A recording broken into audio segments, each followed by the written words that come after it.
It's DSP's Game of the Year Awards 2009. Top 10 Best Games of the Year.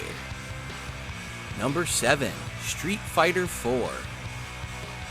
After a 10-year wait from its last iteration, Street Fighter 4 was finally released in February of 2009. And happy to say that this game appealed to both the more hardcore Street Fighter fans as well as the casual gamers. Some of the reasons for that include the fact that Capcom decided to include the entire original cast of Street Fighter 2.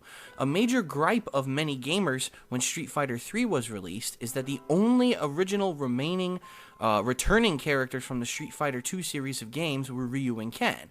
Now, keep in mind later on others such as Chun-Li were added, but from the get-go, they really didn't have anyone to identify with, and because of that, a lot of the gamers who had previously liked Street Fighter got turned off by the Street Fighter 3 franchise.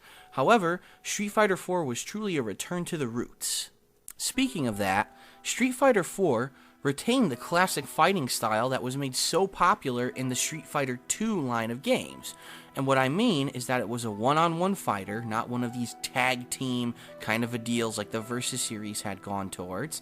It had a lot less gimmicks, such as the parry system from Street Fighter 3, or the custom combo system made so popular by the Street Fighter Alpha series. Instead, it really focused more on combos, on counter hits, on reaction time. Some of the newer gameplay that was added were the addition of focus attacks and focus attack dash cancels, which did add some uniqueness to the game, but for the most part, it was the same old 6-button layout, 1 Super, 1 Ultra, which is basically a powered-up style of Super, and a lot of people liked that it had retained that original style of gameplay. In addition, Street Fighter 4 employed a very unique art style of this ink blot, paintbrush stroke type of a deal, which was very visual appealing to the eye and attracted many casual gamers who had not previously even been attuned to the series. Speaking of casual gamers, Street Fighter 4 was really the chance for this group of people to jump into a serious fighting game. And the reason for that was because Capcom purposely made it a lot easier to perform special moves in this game. For example, the Shoryuken Dragon Punch, which Ken and Ryu basically have had since Street Fighter 1, has been made extremely easy to do. In fact, instead of doing the full motion, you can actually find shortcuts around it through double tapping.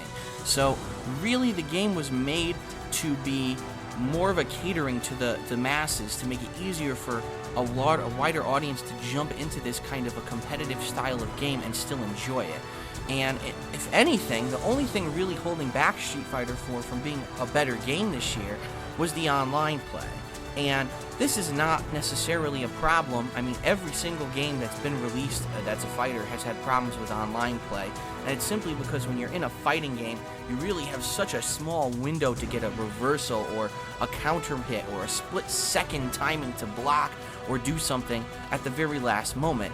And because of that, it's been very hard to translate that into the online field. Keep in mind, Street Fighter 4 had a lot of stiff competition this year too.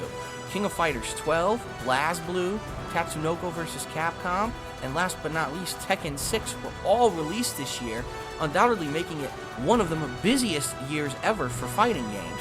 However, Street Fighter 4 persevered, pulled through, came to the top basically climbed to the top of the hill, became the king of the heat, and now that the announcement of Super Street Fighter 4 next year, we're all kind of happy and wondering if Capcom will fix some of the minor things and balance issues that they had with this game, sag it, and hopefully tweak the online play enough that this will be a game for the ages.